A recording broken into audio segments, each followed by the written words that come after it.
The last day of the NBA regular season was wild. I mean, you had this. Carrington for the win. Oh my God. And you had this. Jimmy Butler's got the inbound to Hield. Does he not know Steph Curry's on his team? Both things that are actually pretty good for the Heat in the grand scheme of things because, of course, they impact our draft situation. In fact, a lot can still impact where the Heat will pick in the upcoming draft, and almost nobody seems to understand it, and I don't blame you because it's very confusing, but I looked it up, I did the research, and that's what I want to outline in today's video. Now, to recap, the Miami Heat currently have 2 first-round picks in the upcoming 2025 NBA draft. Of course, they have their own pick and the Golden State Warriors pick from the Jimmy Butler trade. Their own pick is lottery protected, meaning they only keep it if they miss the playoffs. If the Heat make the playoffs, our pick goes over to the Oklahoma City Thunder, which is just very scary to think about how many assets they actually have because they might win the championship this year. And we know how Sam Presti does, already hoarding all these first-round picks. And if the Heat make the playoffs, then he's going to get another one this upcoming draft. But if the Heat miss the playoffs, they'll keep their pick in 2025, and the repercussions for that are the Heat will lose protections on their 2026 pick to the Thunder and their 2028 pick to the Charlotte Hornets, meaning the Thunder will definitely have our 2026 pick and the Hornets will definitely have our 2028 pick. Now, the Hornets will have that pick because of the Terry Rozier trade, which is also very frustrating to think about, that we gave up an asset, a first-round pick for Terry Rozier, who sucks. Even in the final game of the regular season when they're playing against all scrubs, we saw Jaime Jaquez stand out. Jaime Jaquez looked like man against boys, dropping 41 points. But Terry Rozier, he shot 1 for 9, so he can't even stand out against those guys. Oh my God, that continues to look like probably the worst trade in NBA history, and the Charlotte Hornets will have our first-round pick because of it. Now, at the time of that trade, we actually sent over our 2027 first-round pick. But the reason they would actually get our 2028 first-round pick if we missed the playoffs is because missing the playoffs, like we just said, would guarantee OKC gets our 2026 pick.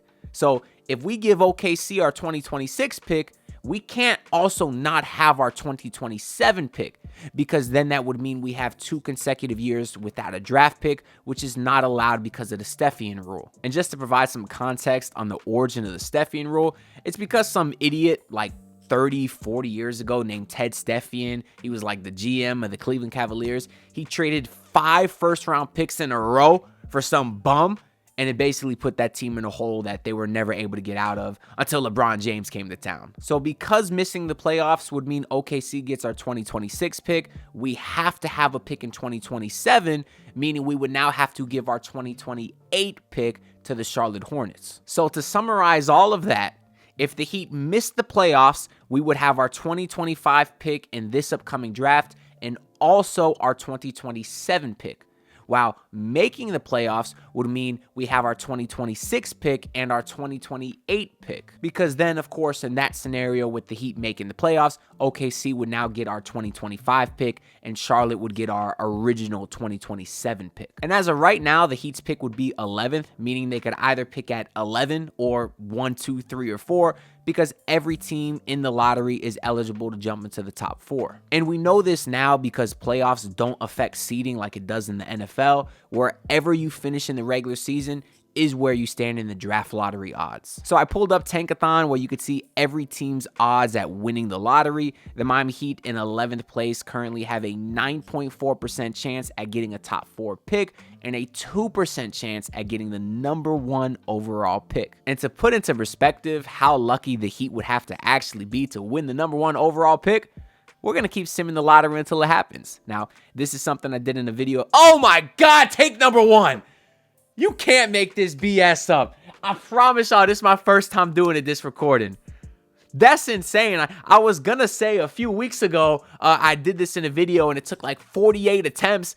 I was thinking it was going to be around there, but no, number 1 overall. And guess what? I'm not going to redo it because I think this is a good omen and it's a sign of things to come. And Lord knows that Heat fans deserve it after all the crap we went through this year. Yeah. Anyways, It's supposed to be a 2% chance. I got it on my first try, and it's because I'm built different, baby. Or maybe it's just meant to be. I swear that was my first try for this recording, although nobody's going to believe me. But anyways, let's get into the second part of all this draft process, which is, of course, the Miami Heat owning the Golden State Warriors pick. That pick is top 10 protected and currently sits at 18th, which is actually a few spots better than it was a few days ago. The pick got better not only because of their loss today, but because Minnesota won, Memphis won, Milwaukee won, and those are all things that push the Golden State Warriors a little bit higher up the draft board. But the main aspect that affects their draft position is that game today versus the Clippers, because with that loss, the Clippers are officially in the playoffs and the Warriors are officially in the play-in tournament, meaning that they could still miss the playoffs entirely. And if the Warriors miss the playoffs, their draft pick jumps from 18 all the way into the lottery at number 14, meaning that the Miami Heat can potentially have 2 lottery picks in a loaded draft, which is really something to get excited about. However, that means that the Warriors now would also be eligible for the draft lottery. So in addition to 14, that pick could also land 1 through 4. And that's not a good thing for the Miami Heat because remember, the Warriors put a top 10 protection on that pick, meaning if it falls 1, 2, 3, or 4, they actually keep it, and the Miami Heat don't get it this year. Now at 14, they would only have a 2.4% chance of jumping into the top 4, but it has happened before. Look at 2008, the Terry Rozier. The Heat were the worst team in the league. We were supposed to get Derrick Rose, and the Bulls won the draft lottery. We ended up getting Michael Beasley. Look at the Cavaliers with Andrew Wiggins. They won it a few times. You can even go back to last year with the Atlanta Hawks. The Hawks had a 3% chance of getting the number 1 pick, and of course, they ended up getting it and drafting Zachary Richichet. So it is possible, meaning that there is actually a nightmare scenario where the Heat end up with 0 first-round picks, and of course, that would be if we make the playoffs, and then the Warriors miss the playoffs and win the draft lottery. And if that happens, I don't know what I'm going to do with my life, with this channel, with my sports fandom, because I don't know if I could truly continue watching basketball if that happens. But hey, I guess everything happens for a reason, right? And that's kind of been my whole mindset with regards to the Heat tanking to end the season, because they really didn't. They lost 10 games in a row, and then they won 6 games in a row. A lot of Heat fans were mad. And to me, I say go out there and try to win every game and let the basketball gods handle the rest. We've said it many times. I'm going to say it again. I don't like to mess with the fate of the basketball gods. Look at the Philadelphia 76ers, the origin of the trust, the process. All they do is tank, and they have nothing to show for it. Haven't been out of the second round in, 30 years? Nothing to show for it. Meanwhile, you got the Miami Heat, and you can go back to the year where they they started 11-30, finished 30-11. That same year, so many Heat fans were mad. They were saying, "Why are you winning so many games? Oh, 13-0, Okara White, that's fun. But stop winning so many games because you're ruining our draft odds." You know who the Heat ended up selecting in that draft? Bam Adebayo. Same thing before the year the Heat took Tyler Hero. Obviously, they took Hero at 13, so people didn't think that pick was going to be anything that special. And you got Tyler Hero, who obviously turned into an all-star this season. So go back to 2003 even as well. The last game of that season versus the Toronto Raptors, loser of that game got the number 4 pick in the rights to draft Chris Bosh. Well, the Raptors were trying to lose the game. They lost the game. They got Chris Bosh. Number 5 came to the Miami Heat. You know who they got? Dwayne Wade. I'd say that worked out pretty damn well for us. And of course, the Heat ended up getting both guys. But again, just another example of not messing with fate. Just try to win every game, and whatever happens, happens. That being said, my preference would be to miss the playoffs. Although, don't get it twisted. I do think that he could give the Cleveland Cavaliers a shot. I think we do match up relatively well now that we have a true center in Khalil Ware. In the past, that team would dominate us with Jared Allen, Evan Mobley. But I kind of like what I'm seeing from the front court of Bam and Khalil Ware. And of course, I like what I've seen from the Heat against the Cavs this year. We beat them one time, had a very competitive loss in another game. So I do think that he could give the Cavs a run for their money. Maybe that's just the delusional, cocky Heat fan in me. It's Heat and 5 for life.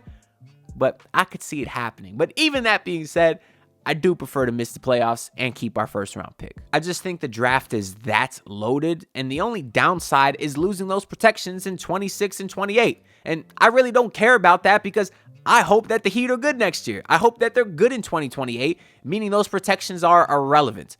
And also, it kind of forces the front office to be active in the trade market because they know they have to be good next year because they don't have any protections on their pick. And I just think it means that the front office can't be complacent or relaxed and hesitant to make moves like they were in the past. It forces them to really make wholesale changes because they know if they bring back the same roster again next year, they're going to be a play-in team again and potentially miss the playoffs. And if you think about it, the Heat are going to have 2 first-round picks over the next 4 years either way, right? If they make the playoffs, they'll have 2026 and 2028. We have no idea where those picks could land. Maybe the Heat are great and those picks aren't that good at all. Or we miss the playoffs, we have 2025 and 2027, and we know that the 2025 pick is guaranteed to be in the lottery because we only have it if we miss the playoffs. So you're telling me we could have 2 picks in either scenario, but in one scenario, one of the picks is guaranteed to be in the lottery? That's the option that I'll take every day of the week. But that's all I got to say for this video. So let me know y'all thoughts down below. Do you want to make the playoffs? Do you want to beat the Bulls and then beat the loser of Hawks Magic? Let me know down below because I'm very curious to hear what y'all think. Also, let me know if you think the Heat ultimately end up making the playoffs. I actually do.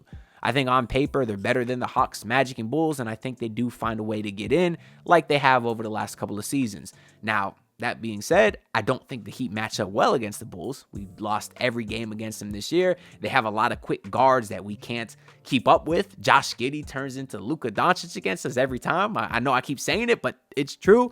So although I don't think we match up well against them, I think I trust the guys who have the experience like Bam Adebayo, Tyler Hero, Andrew Wiggins. I do trust them to get it done on Wednesday. But yeah, let me know y'all thoughts down below. Make sure to like the video and subscribe. I'm on the grind to hit 7K subs, and all the support is really greatly appreciated. And I'll see you on the next one. Peace out, everyone. Look, pull up in your city trying to get that dead face. Do it on my own, I don't need no dead weight. Had to kill him off, yeah, I need a head space. You know this homegrown bitch don't offend me.